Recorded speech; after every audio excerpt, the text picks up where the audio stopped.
Vamos a seguir en esta serie, hermanos, Amós.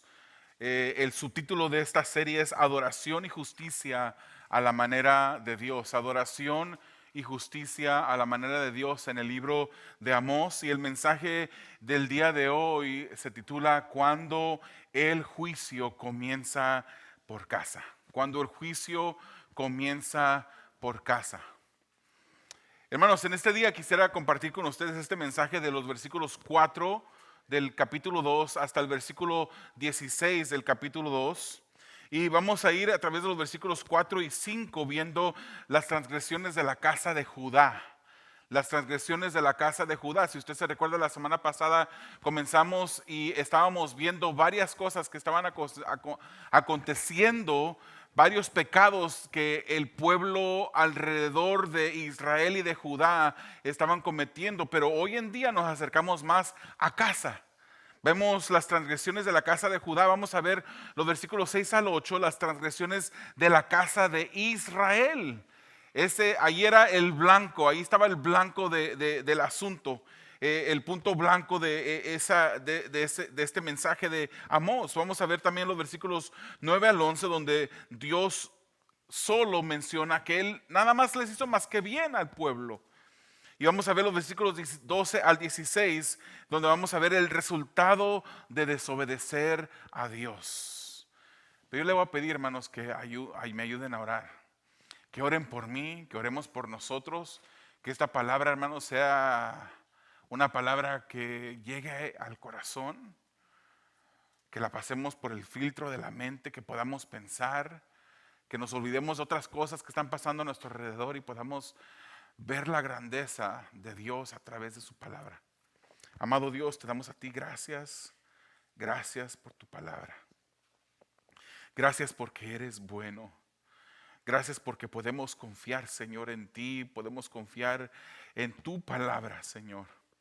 Te pedimos que tú nos ayudes en este momento mientras que entramos a ella y que podamos, Señor, ver tu grandeza, ver tu pureza, ver tu santidad. Una santidad, Señor, que se revela a la humanidad, no solamente a través del amor que tú tienes, sino también de la justicia.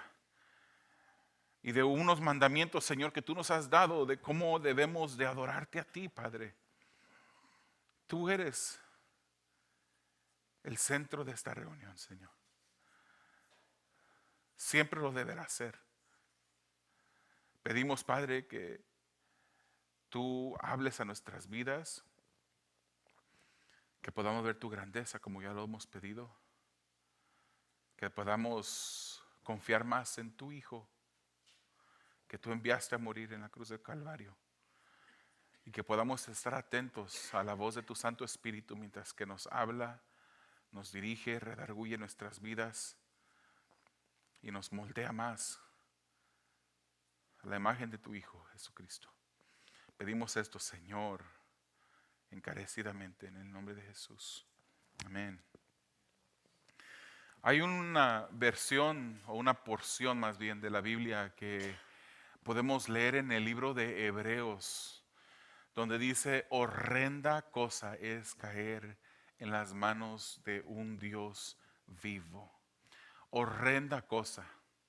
Si uno pudiera detenerse un momento allí y ver qué es lo que quiere decir que la palabra del Señor a través del escritor del libro de Hebreos nos diga que es una cosa horrenda. Horrenda.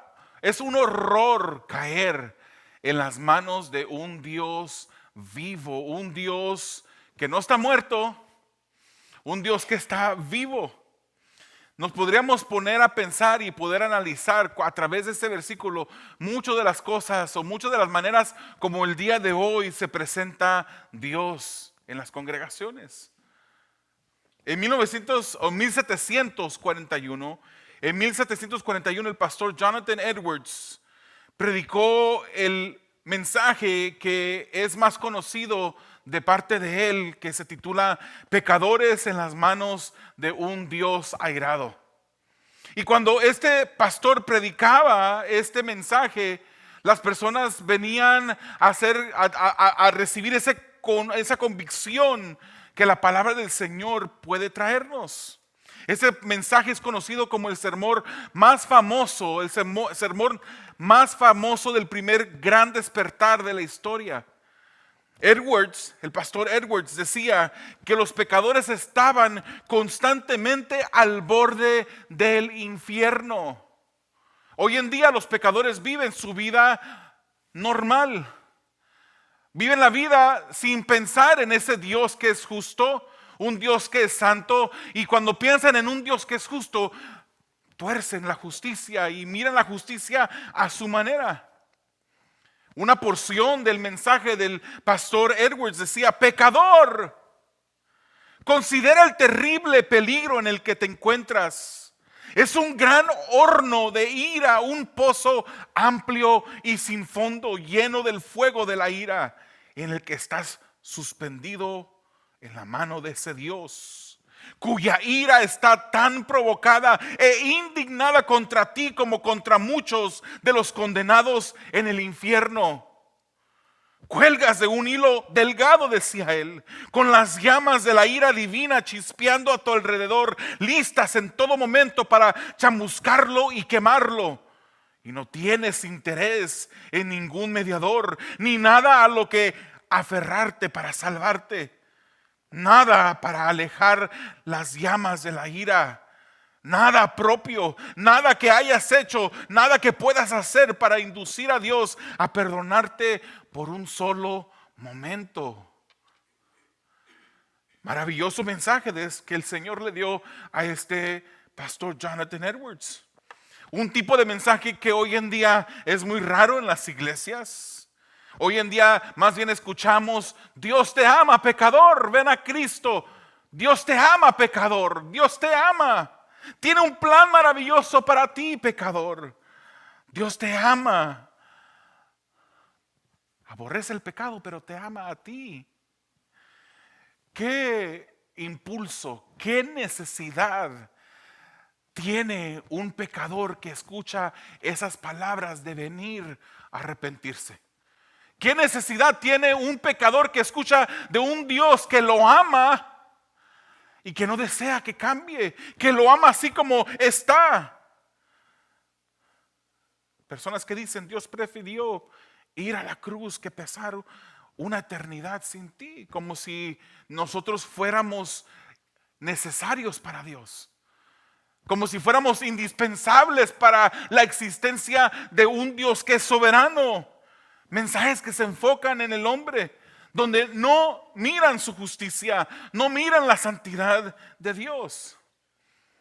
El pastor Jonathan Edwards cita ese versículo 18 del capítulo 8 de Ezequiel, donde dice: por tanto ciertamente yo obraré con furor. Está hablando el Señor: yo obraré con furor, mi ojo no tendrá piedad, ni yo perdonaré. Y aunque griten a mis oídos con gran voz, no los escucharé.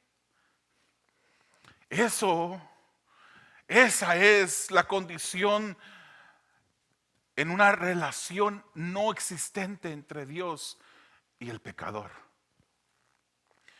Él dice, el pastor Jonathan Edwards dice: hoy es día de misericordia. Pero cuando ese día termine, dice el pastor, sus lamentos y gritos más lamentables y dolorosos serán en vano. Hoy es día de misericordia. Hoy es día en que el pecador puede venir al arrepentimiento en Jesús y a través de Jesús. Hermano, la verdad es que Dios es un Dios de amor. Su esencia es amor. Pero no podemos cortar a Dios a nuestra manera, eliminando los brazos de amor eliminando los brazos de justicia y quedándonos con el amor nada más. Él también es un Dios de ira que ejecuta juicio. Hoy es el día de misericordia. Leamos, hermanos, los versículos 4 y 5 para ver las transgresiones de la casa de Judá, las transgresiones de la casa de Judá. Dice así dice el Señor: por 3 transgresiones de Judá y por 4 no revocaré su castigo, porque desecharon la ley del Señor y no guardaron sus estatutos. También les han hecho errar sus mentiras, tras las cuales anduvieron sus padres. Enviaré pues fuego sobre Judá y consumirá los palacios de Jerusalén. Vimos en el último mensaje, hermanos, cómo Dios estaba disgustado con las naciones alrededor de su pueblo. Estas habían hecho de la injusticia su pan diario. Dios comenzaba pronunciando el castigo que ejecutaría sobre estas naciones alrededor de su pueblo. Y vemos cómo Dios comienza a formar un cerco, hermanos, nombrando a las naciones que rodeaban a Israel y mencionando por medio del profeta cómo ellos habían pecado y cómo serían castigados por sus pecados.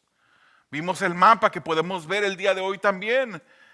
Y conforme mencionaba cada nación, que en su mapa Damasco se mencionó con un color azul verde que usted puede ver en su mapa, Gaza con ese color rojo, se menciona también a Tiro. Poco a poco va elaborando un cerco alrededor de su pueblo.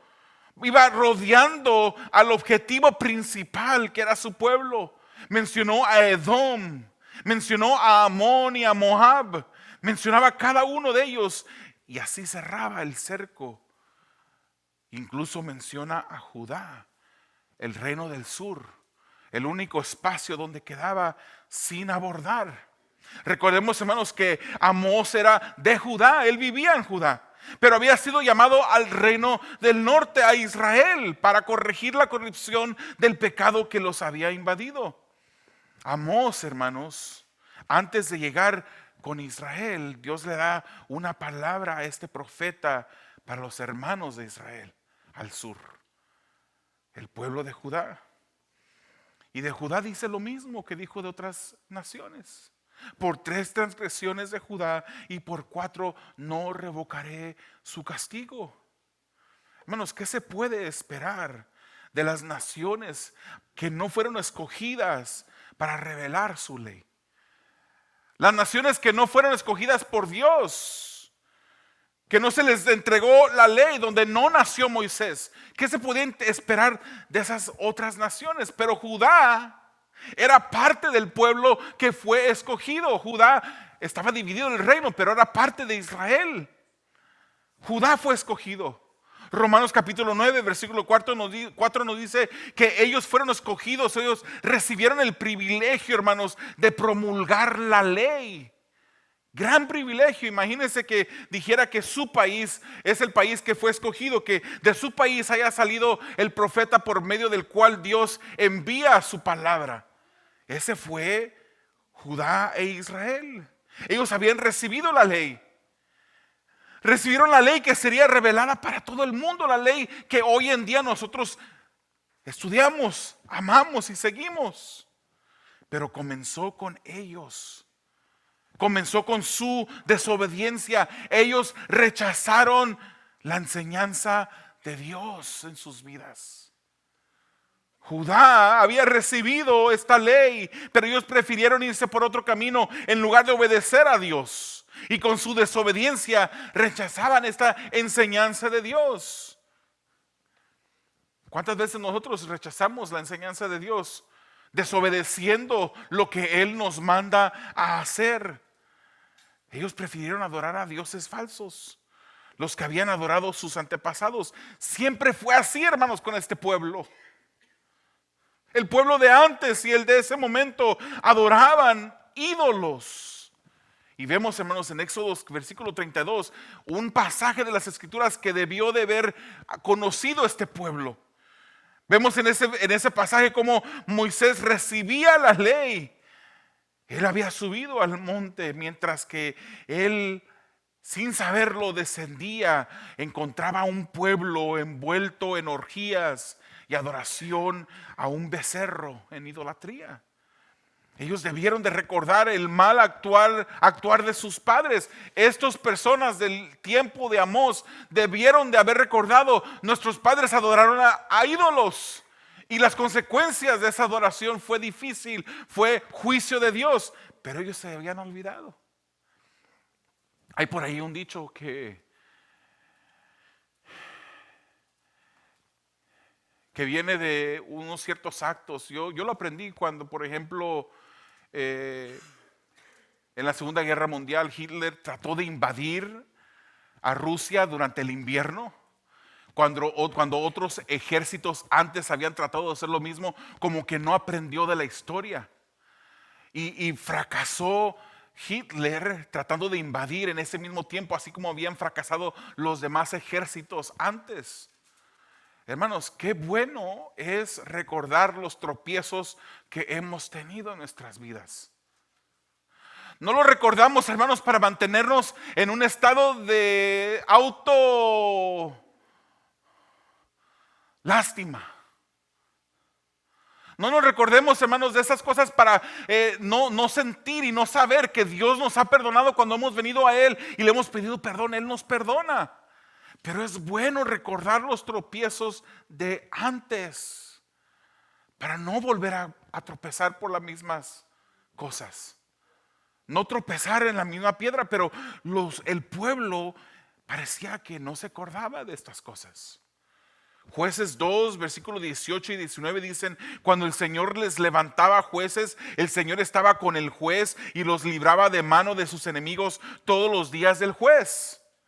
Porque el Señor se compadecía por sus gemidos a causa de los que los oprimían y los afligían. Pero cuando moría el juez, ellos volvían atrás y se corrompían aún más que sus padres, siguiendo a otros dioses, sirviéndoles e inclinándose ante ellos. No dejaban sus costumbres ni su camino. Y fíjese la palabra final, su camino obstinado. La obstinación, hermanos, es algo de la cual sufrimos todos nosotros. En diferentes niveles, en diferentes maneras. Pero volvemos a caer en el mismo pecado a veces. El Señor nos perdona, venimos a Él con un corazón arrepentido y el Señor nos perdona, pero volvemos a caer en lo mismo. Porque en la confianza está el peligro. Hay personas que vienen a la iglesia, en el camino están peleándose con su esposa, con su esposo, y cuando se bajan del carro sucede un milagro, porque ahí viene el hermano y lo saludan con una sonrisa después de haberle gritado a su esposa, después de haberle contestado o haberle abordado de una manera grosera a su esposo. Sufrimos de la obstinación. Así como el pueblo, hermanos, de antes, el pueblo de hoy no ha cambiado. Somos su pueblo. Pero entonces, ¿qué haremos, hermanos? Diremos: es que esa es la historia de toda la humanidad. ¿Por qué acaso Dios espera que yo sea diferente? Sí. Dios espera que tú cambies. Dios no solamente espera, te lo ordena. Dios ordena que tú cambies.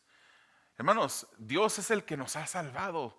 La justicia, la justificación vino a nuestras vidas por una obra exclusiva de Dios. Pero es a través de ese caminar, de esa porción después de nuestra santificación, después de nuestra justificación, que Él comienza ese proceso de santificación. Y en ese proceso nosotros tenemos parte. El Señor nos cambia, el Señor nos santifica por su Espíritu Santo a través de su palabra, pero nosotros tenemos parte allí.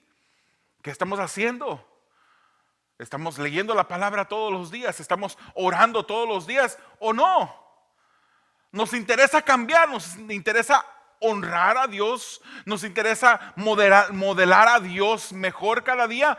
Pues entonces debemos de hacer cambios en nuestras vidas para modelarlo mejor. Algunas personas dirán: no, pero es que nosotros somos diferentes, ¿verdad?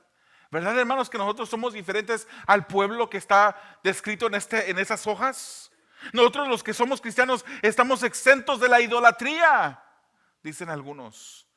Yo no tengo una imagen en mi casa, yo no tengo veladoras encendidas delante de otra imagen. Yo no soy idólatra. Pero en nuestras vidas, hermanos, hay idolatría. Juan Calvino es el que decía: el corazón del hombre es una fábrica de ídolos. Hacemos de las bendiciones que Dios nos ha dado ídolos en nuestras vidas. Nuestros hijos se convierten en ídolos. Nuestros nietos se convierten en ídolos, las posesiones, nuestra imagen se convierte en un ídolo. El orgullo se convierte en un ídolo. Hermanos, nosotros tenemos una habilidad tan buena de hasta convertir las cosas santas en ídolos. Podemos convertir el ministerio en ídolo. El trabajo en la obra de repente llega a sustituir al mismo Dios por la cual la obra ha sido instituida. El castigo estaba pronunciado para el pueblo de Judá. Los lugares que representaba su fortaleza, su riqueza, su esplendor, todo quedaría consumido por fuego y hechos cenizas. Era en este pueblo de Judá, en esta región del sur del reino, donde se encontraba ese edificio maravilloso, esplendoroso, que Salomón edificó, donde venían diferentes funcionarios de otros países a ver y hablar con Salomón, y cuando lo oían y la sabiduría que salía de su boca, y cuando miraban las grandezas que había en ese lugar, quedaban todos asombrados. Pero todo eso iba a quedar en cenizas. Todo eso iba a quedar en cenizas. El castigo de Dios llega a una nación que paga mal a Dios por sus bondades. Yo tengo mucho temor, hermanos, por lo que va a pasar con Estados Unidos. Yo no creo que hay muchas naciones en la tierra que puedan decir que han podido disfrutar de la bendición de Dios y de una estabilidad y de un cierto nivel de que el Señor ha suplido como Estados Unidos. 250 años de esta nación. El Señor ha bendecido a esta nación, hermanos. Ha tenido misericordia en muchas ocasiones. Pero ¿qué irá a pasar con esta nación? Hermanos, el castigo de Dios llega a una nación que le paga mal a Dios por sus bendiciones. Así sea la casa que Él había escogido como Judá. Dios, tarde o temprano, ejecuta juicio. Por eso el pastor Billy Graham lo hizo famoso, pero pareciera ser como que la esposa fue la que lo dijo primera vez. Si Dios no castiga a Estados Unidos, pensando, hermanos, en toda la maldad que ocurre aquí, en todos los bebés que son asesinados desde el vientre de su madre, si Dios no castiga a Estados Unidos, le tendrá que pedir perdón a Sodoma y a Gomorra, porque a ellos los eliminó. Azufre y fuego cayeron del cielo y los consumió por su perversión. Hoy en día, hermanos, no podemos decir que estamos mejores que Sodoma y Gomorra. Es solamente la misericordia de Dios que mantiene a este país de pie. Dios disciplina a los que son suyos, hermanos, para evitarles, así como Judá, para evitarles el castigo. Eso es parte de su carácter y santidad, mostrando así su amor paternal. Nosotros castigamos a nuestros hijos, ¿no? Y el que no quiera castigar a su hijo tendrá que sufrir las lágrimas en un futuro. Eso es un principio bíblico. Castigamos a nuestros hijos para que no sufran en el futuro. Eso es Dios, hermanos. Él disciplina a su pueblo para evitarles un castigo mayor. Veamos los versículos 6 al 8, hermanos. Ahora llegamos al punto central del mensaje de Amós. Dice el versículo 6: así dice el Señor, por 3 transgresiones de Israel y por 4 no revocaré su castigo, porque venden al justo por dinero y al necesitado por un par de sandalias. Los que pisotean en el polvo de la tierra la cabeza de los desvalidos. También tuercen el camino de los humildes. Un hombre y su padre se llegan a la misma joven, profanando mi santo nombre. Sobre ropas empañadas se tienden junto a cualquier altar. Y el vino de los que han sido multados lo beben en la casa de su Dios. Así es como llegamos al centro del blanco, hermanos. Imagínense un blanco, ¿verdad? Que se usa como para puntería, ¿no? Para tirar.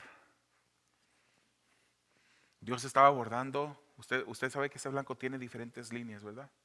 Que cercan el punto central, el centro del blanco. Y Dios había bordado todas las naciones alrededor de Israel. Y ahora se enfoca en el centro del blanco. Dios estaba haciendo un cerco alrededor. Y en el centro de ese blanco estaba el reino del norte, Israel. Hermanos, el pecado de Israel había sobrepasado la paciencia de Dios. Había colmado la paciencia de Dios. Su pecado recibiría castigo. Ellos no serían perdonados. A las otras naciones se les pronunció una destrucción a fuego. Pero para Israel sería este castigo también. Se menciona ese fuego en el versículo 6 de capítulo 5, en el capítulo 7, versículo 4. Este era un castigo severo de Dios, hermanos. Imagínense un fuego. O sea, el fuego trae una imagen, hermanos, de furor, de furia. Si usted piensa, ¿cómo será mi muerte? Usted piensa, pues mi muerte será con mis hijos alrededor, mi familia alrededor de mi cama, mientras que yo de mis últimos suspiros. Usted no se imagina decir, oh, voy a morir calcinado dentro de un fuego. Es algo, pensar en eso sería algo de horror, pensar eso. Hermanos, este fuego estaba destinado para el pueblo de Israel, porque su pecado, la injusticia que habían hecho había llegado al colmo. Vendían, hermanos, al justo como esclavos por unas cuantas monedas, por un par de sandalias. Hermanos, el contexto cultural de en este momento tenemos que entender que había un alto nivel de desorden e injusticia en el pueblo. La injusticia contra el pobre era permitida. Los pobres eran vendidos como paga de sus deudas y no se les permitía representación legal. Eso era el contexto de lo que estaba pasando en este pueblo. Ellos humillaban a los pobres, los arrastraban por el suelo. Esto era peor aún cuando sabemos la misma historia de Israel, hermanos. Imagínense, hermanos, esa historia en el Nuevo Testamento, esas parábolas que Jesús compartió con la gente, donde habían personas que habían pasado por una situación, habían recibido un castigo por una situación y después ellos mismos no pudieron perdonar a otra persona que también les debían a ellos. Un contexto un poquito diferente, pero por ahí va más o menos la misma idea. Este pueblo de Israel estaba oprimiendo a los pobres cuando ellos mismos habían salido de una historia de opresión. ¿Se recuerda del origen? En Egipto, cuando este pueblo estaba siendo subyugado por los egipcios.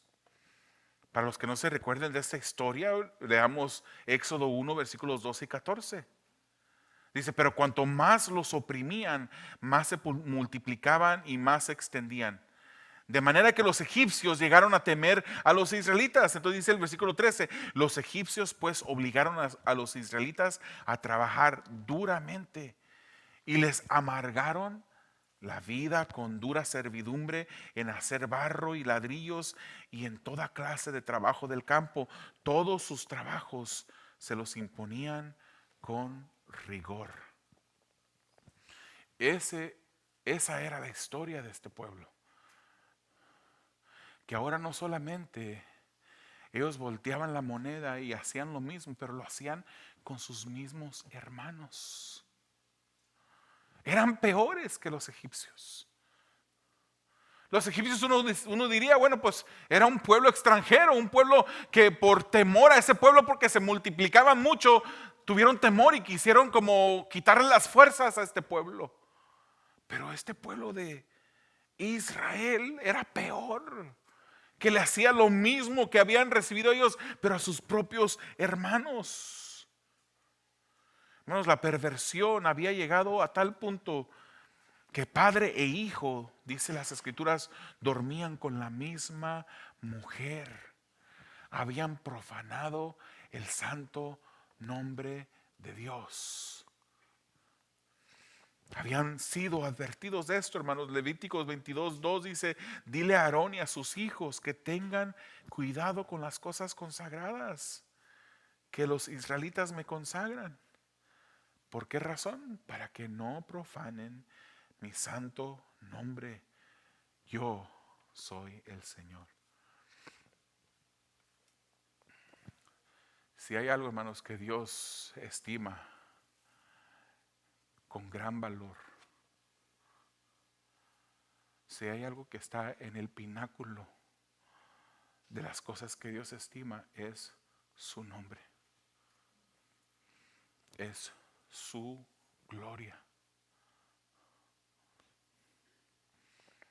Así como Él no comparte su gloria con nadie más, Él no permitirá que su nombre sea pisoteado.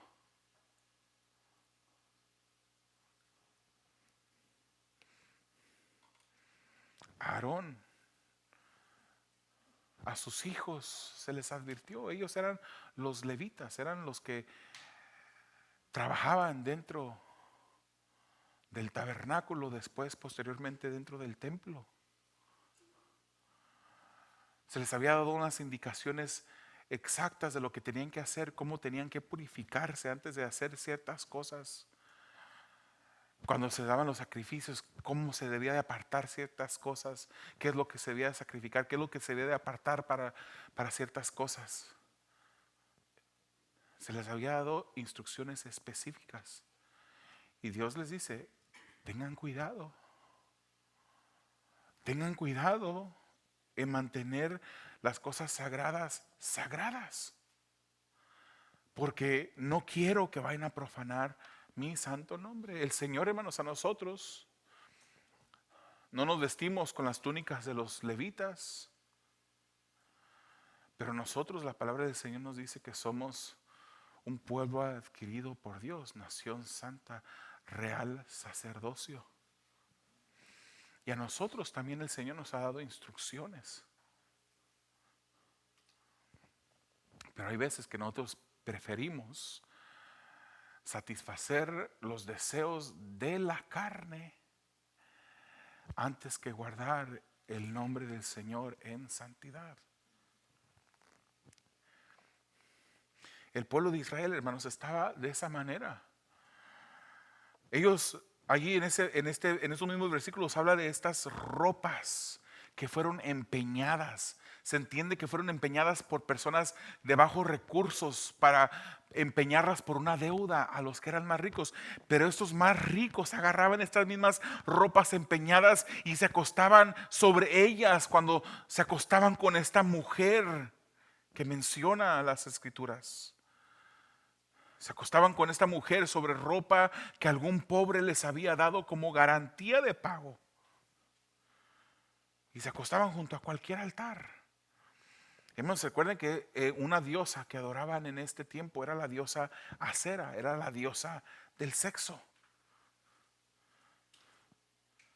Esto pareciera indicar que cometían este pecado ante un altar como si ofrecieran este acto a algún dios. Hay unas versiones que usan Dios con D minúscula, hablando de otro Dios. Aunque la Nueva Biblia de las Américas y creo que también la Reina Valera usan la D mayúscula.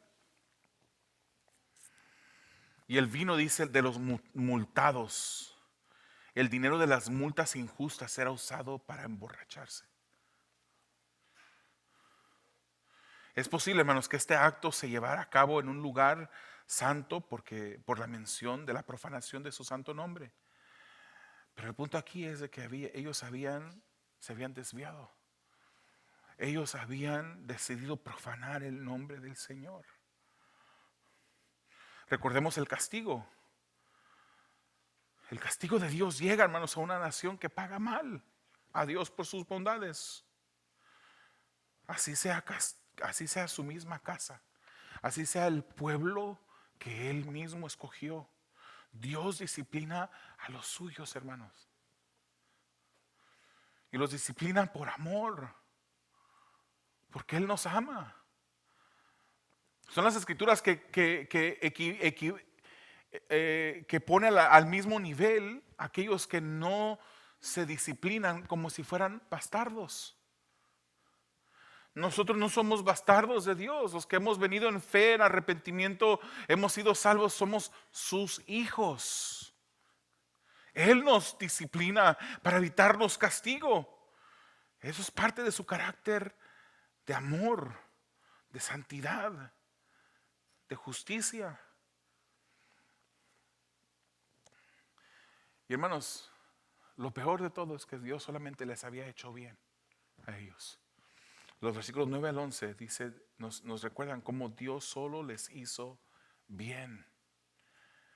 Leamos los versículos 9 al 11. Dice: yo mismo destruí a los amorreos delante de ellos, cuya altura era como la altura de los cedros y era fuerte como las encinas. Destruí su fruto arriba y su raíz de abajo, y a ustedes yo los hice subir de la tierra de Egipto y los conduje por el desierto 40 años para que tomaran posesión de la tierra del amorreo. Y levanté profetas de entre sus hijos y nazareos de entre sus jóvenes. ¿No es así, israelitas?, declara el Señor. La condición del pueblo era terrible. Y era peor, hermanos, porque Dios solo les había hecho bien a ellos. Los había librado del amorreo, un pueblo fuerte y poderoso, así como describe ese cedro. Dios cortó a los amorreos. Hermanos, Josué 10, del 12 al 15, nos da ese relato de una batalla que el pueblo de Israel tuvo en contra de los amorreos. Y Dios les da la victoria. Y en ese mismo pasaje dice: ni antes ni después hubo día como aquel, cuando el Señor prestó atención a la voz de un hombre, porque el Señor peleó por Israel. No hubo otro día igual como ese. Dios les había hecho un bien. Los había rescatado de la esclavitud, liberándolos con mano dura. Les recordó: los saqué de Egipto, los condujo por el desierto. Deuteronomio 2:7 dice: pues el Señor tu Dios te ha bendecido en todo lo que has hecho. Él ha concedido tu peregrinar a través de este inmenso desierto. Por 40 años el Señor tu Dios ha estado contigo, nada te ha faltado. Les dio el privilegio de escoger entre ellos a profetas de su misma nación. Profetas que hablaran su palabra. Entre ellos mismos escogió, llamó a nazareos. Ellos habían solo disfrutado de bendiciones de parte de Dios, pero no le correspondieron, hermanos. ¿Quieres ser más como Dios? Pídele al Señor que te ayude a ver las cosas como Él las mira.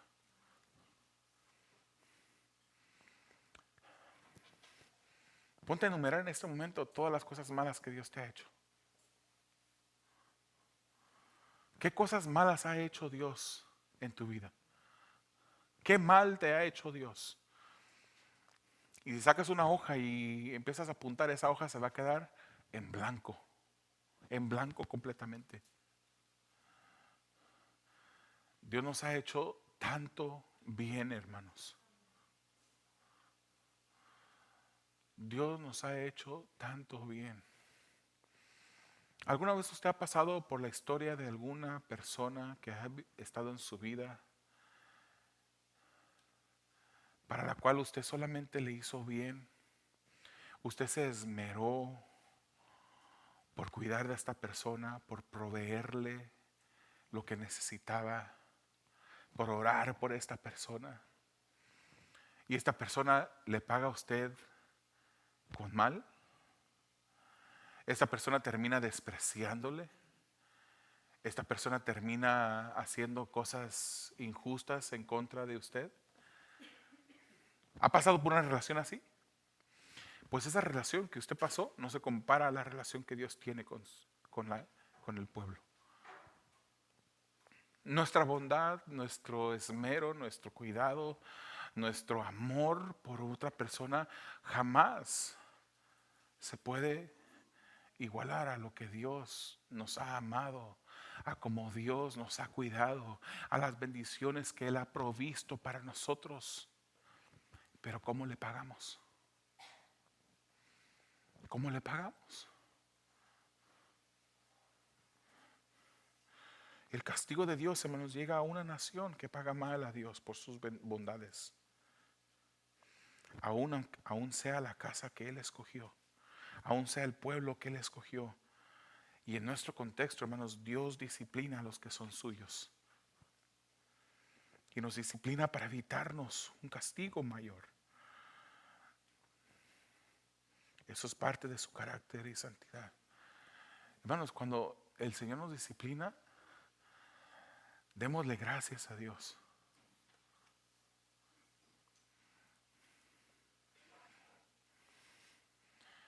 ¿Tiene usted un hijo?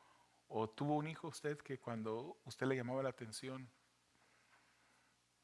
se defendía? Nuestros hijos no son así, ¿verdad? Cuando nosotros le llamamos la atención a nuestros hijos, ¿verdad que ellos se dicen sí, mamá, o sí, papá, tienes razón? El impulso natural de nuestra humanidad es defendernos. Pero esto, pero lo otro. Hermanos, el Señor a nosotros nos ha hecho tanto bien. Y Él desea que nosotros seamos justos como Él es justo. Él desea que nosotros seamos santos como Él es santo. Y no solamente es un deseo de parte de Él, es un mandamiento que tenemos frente a nosotros. ¿Cómo andamos en ese departamento? El resultado de desobedecer a Dios. El último punto. El resultado de desobedecer a Dios. Amós 2, versículos 12 al 16. Dice: pero ustedes hicieron beber vino a los nazareos, y a los profetas les ordenaron no profeticen. Así que yo estoy oprimido debajo de ustedes, como está oprimida una carreta llena de gavillas. La huida le fallará al ligero, y el fuerte no fortalecerá su poder, ni el valiente salvará su vida. El que empuña el arco no resistirá, el ligero de pies no escapará, ni el que monta a caballo salvará su vida. Aún el más intrépido entre los valientes huirá desnudo aquel día, declara el Señor. Y aquí no termina el castigo de parte de Dios. Sigue en el capítulo 3.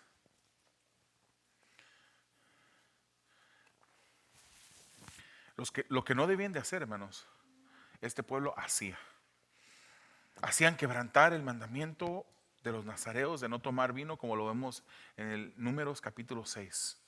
Ellos decidieron no escuchar a Dios, mandando a callar a los que profetas que Dios había mandado, los oprimían a los profetas. Hermanos, este pueblo andaba muy, pero muy lejano de Dios. Era el pueblo escogido de Dios, pero estaba lejos de Dios. Como muchas veces nos encontramos nosotros cuando descuidamos nuestro caminar. Allí en el versículo 3, hermanos, el 13 dice: así que yo estoy oprimido debajo de ustedes, como está oprimida una carreta llena de gavillas. Aquí hay que llevar variaciones. Usted mira diferentes versiones de las escrituras. Primero tenemos que ver que eso es una imagen agrícola que se usa para ilustrar un juicio insoportable. Un juicio insoportable. Pero la Reina Valera lee de una manera diferente. Si usted tiene su Biblia y es Reina Valera, no dice como dice la Nueva Biblia de las Américas. Vuelvo y repito, La Biblia Nueva Biblia de las Américas dice: así que estoy oprimido debajo de ustedes, como está oprimida una carreta llena de gavillas.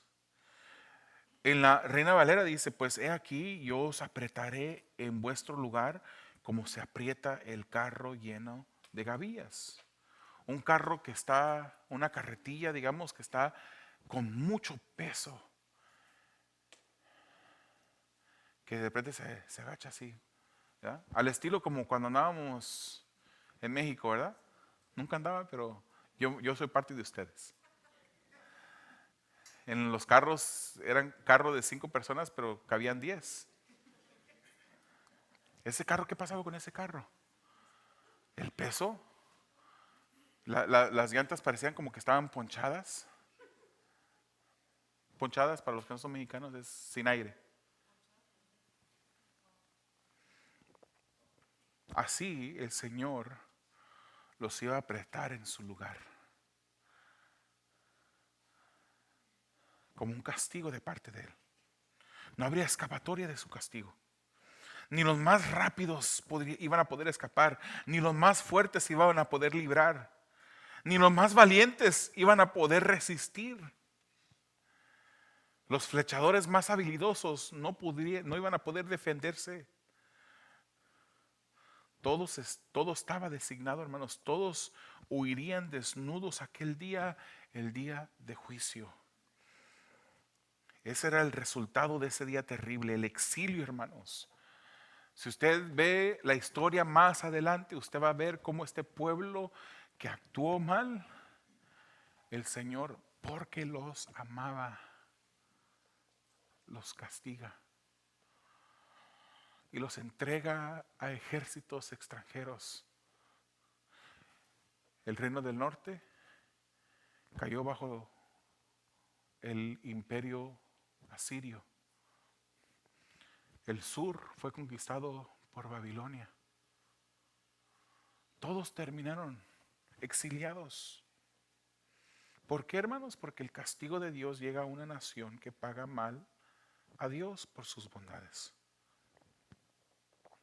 Dios disciplina, hermanos, también a los que son suyos, porque Él nos ama, para evitarnos un castigo mayor. Gracias a Dios por Jesucristo. No los escuché. Gracias a Dios por Jesucristo.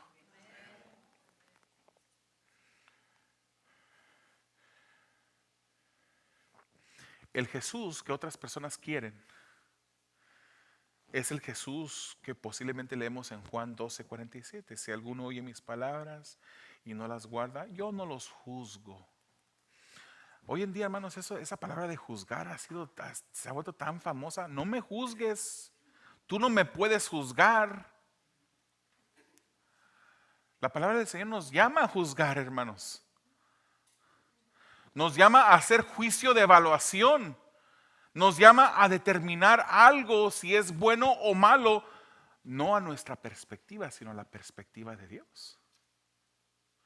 Si Dios dice que tú acostarte con una mujer que es ajena es fornicación o es adulterio, yo te puedo decir, basado en lo que la Biblia dice, tú estás cometiendo adulterio o estás en fornicación. Ahí no vale, no me juzgues, no me juzgues. No, lo que yo no puedo hacer es condenarte. Yo debo de decirte, estás actuando mal, hermano, estás en pecado. Te estoy llamando la atención, como me dice Mateo 18. Vengo a ti para llamarte la atención porque he visto este pecado en contra mía. Yo puedo juzgar eso. Puedo hacer ese juicio de evaluación, no a mi perspectiva, sino a la perspectiva de Dios. Hoy en día la gente no quiere que la juzgue. Quiere que le apapachemos su manera de estilo de vivir. Dice Juan 12:47, si alguno oye mis palabras y no las guarda, yo no lo juzgo, porque no vine a juzgar al mundo, sino a salvar al mundo. La gente dice, ya ves, ni Jesús vino a juzgarme. ¿Por qué me vas a juzgar tú? Malentienden completamente, sacan este versículo fuera de su contexto y lo malentienden. No miran otras partes de las escrituras para ver qué quiere decir esto, por qué Jesús dijo esto en este momento. No.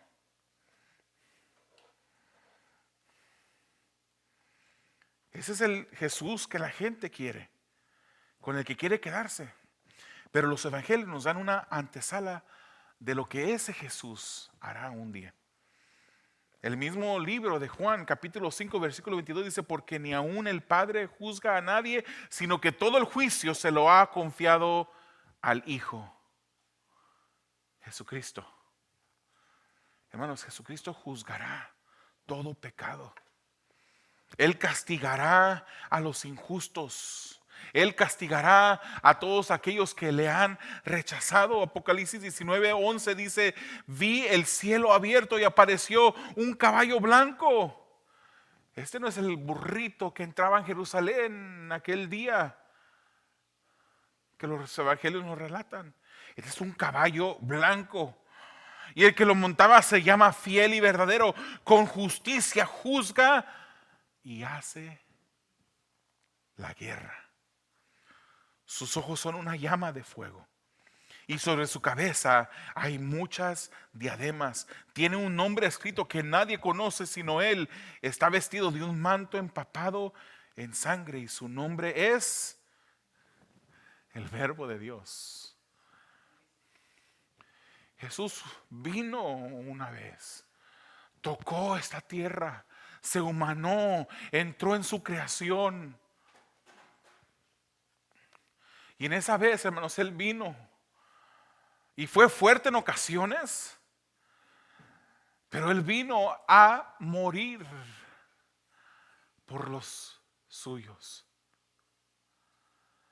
Él entregó su vida por el mundo para salvar a los suyos, para que Dios pudiera mantenerse justo. Estamos hablando de Dios que es justo. Y por amor Jesús entregó su vida en la cruz del Calvario. Si Él lo dio todo por nosotros, ¿por qué nosotros no hemos de dar todo por Él, hermanos? ¿Qué está más allá del límite de lo que estás dispuesto a dar tú por Jesús? ¿Qué pecado estás disfrutando aún que tú dices todo menos esto? Esto lo reservo para mí. Esto lo valoro demasiado. Esto lo disfruto. Esto no. Hermanos, de una manera diferente, la disciplina comienza por la casa de Dios. El libro de Primera de Pedro tiene un contexto, hermanos, de ese sufrimiento que incluso los que son de Él, los que son sus hijos, sufrirán. Y Pedro habla de ese sufrimiento cuando él menciona el juicio que comienza por la casa de Dios. Está hablando de ese sufrimiento. El sufrimiento que el Señor permite en nuestras vidas es ese juicio que el Señor usa para moldearnos a nosotros. Y en ese mismo contexto, hermanos, Primera de Pedro, capítulo 4, versículos 17 al 19 dice así: porque es tiempo de que el juicio comience por la casa de Dios. Y si comienza por nosotros primero, ese es el punto. ¿Cuál será el fin de los que no obedecen el evangelio de Dios? Y si el justo con dificultad se salva. O sea, va a haber dificultad, hermano. O sea, la persona que vino a Jesús porque se le prometió que iba a tener una vida de triunfo, una vida sin necesidad, una vida sin problemas, le mintieron. Dice, si el justo con dificultad se salva, ¿qué será del impío y del pecador? Así que los que sufren conforme a la voluntad de Dios, encomienden sus almas al fiel Creador, haciendo el bien, obedeciendo a Dios, sus mandamientos. Él ejerce juicio purificador en sus hijos, nos santifica a través del sufrimiento. Es lo que está diciendo el apóstol Pedro. Demos gracias a Dios por ese sufrimiento, hermanos. Demos gracias a Dios que es a través de ese sufrimiento, de esa escasez que a veces llega a nuestras vidas, que nosotros empezamos a mirar hacia arriba, porque mientras que no haya ese sufrimiento, no volteamos para arriba, volteamos para todos lados menos para arriba. Miramos a todo tipo de personas menos mirar a Dios. Debemos dar gracias a Dios que Él también nos vistió de justicia y que ahora somos justificados, hermanos. Cuando el Señor te mira a ti, que eres un hijo de Dios, Él mira a su Hijo, Él te mira a través de su Hijo. Romanos 5, versículo 1 dice que somos justificados por la fe. Por la fe somos justificados. ¿Por qué no tomas un momento, cierras tus ojos, inclinas tu rostro ahorita y le das gracias al Señor? Porque siendo un Dios de justicia que castiga el pecado, Él te revistió a ti de justicia a través de su Hijo Jesús. ¿Por qué no también nos le pides en este momento que Él te ayude a honrarle, a no volver a repetir la historia de un pueblo al cual Dios solamente le hizo bien, pero le pagó mal? ¿Por qué no le pides en este momento a Dios que Él te ayude a tú pagarle? Bueno, no pagarle porque no le podemos pagar, pero a tú honrarle a Él, obedeciéndole. Que tú le honres a Él, sometiéndote a Él cada día mejor. Mientras que tú oras, los amigos que están presentes, yo quisiera recordarte que si tú rechazas a Dios, así como lo rechazó este pueblo que hemos leído el día de hoy, si tú rechazas a Dios, tu pecado te alcanzará. Un día recibirás el castigo. Hoy en día vives tranquilo, pero un día recibirás el castigo. Porque Dios es justo y juzgará castigando todo pecador no perdonado, no redimido. Pero si vienes a Jesús en fe, si le pides arrepentimiento a Dios, Él te lo puede conceder. Porque te repito lo que leí hace unos instantes. ¿Cuál será el fin de los que no obedecen al Evangelio de Dios?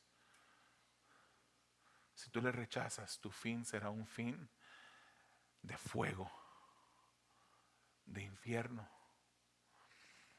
Hoy es el día de misericordia, como decía el pastor Jonathan Edwards. Hoy es el día de misericordia. Ven a Él. Amado Dios, te damos gracias por tu palabra y te pedimos tu bendición sobre ella. ¿En qué manera pedimos tu bendición, Señor? Sino en que tú nos ayudes a obedecerte de mejor manera cada día. Que tú nos ayudes a honrarte, Señor. Que en esa semana no repitamos, Señor, los mismos errores, que no tropecemos sobre las mismas piedras como lo hicimos esa semana que terminó. Haznos más como tú, oh Dios. Ayúdanos a amar lo que tú amas y a aborrecer más y más lo que tú aborreces. Salva, Señor, aquel que tú has escogido. Tráelo en arrepentimiento a ti, Señor. Para tu gloria y para tu honra lo pedimos en el nombre de Jesús. Amén.